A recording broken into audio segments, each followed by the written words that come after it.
当头白日发生攻击事件，发生伫即个桃园中立有一个负责人骑即个机车载因查某囝要去读册，出现两个穿乌衫的查某人，形容一个后座因的查某囝甲挤落车了后，出来冲进前拍即个负责人，造成即对母仔囝毋但着惊，佮规身躯拢是伤。警方伫16点钟内就将即对姓王的兄弟甲抓着。经过调查了，发现即个案情无单纯。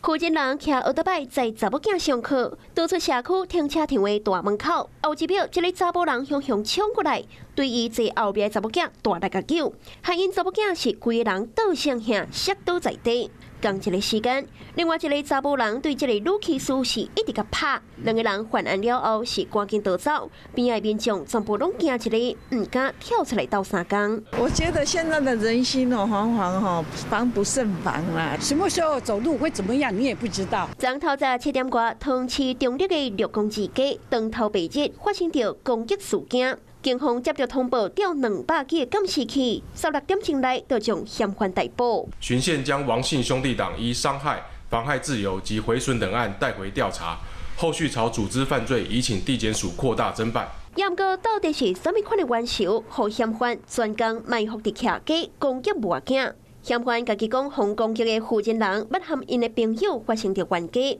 兄弟啊，为着要替朋友出气，知影负责人的车牌号码了后，就为先北驶到桃园，伫社区的停车场外口埋伏攻击。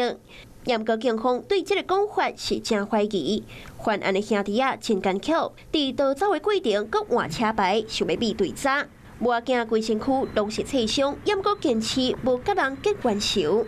当头白日来犯案，刑警真长手。规件案件敢够稳静，敢有人伫背后指使，警方阁爱全力来对查。Hello， 我是雷亚，想要抢先掌握最及时的新闻资讯吗？赶快订阅、按赞、开启小铃铛，锁定华视新闻 YouTube 频道。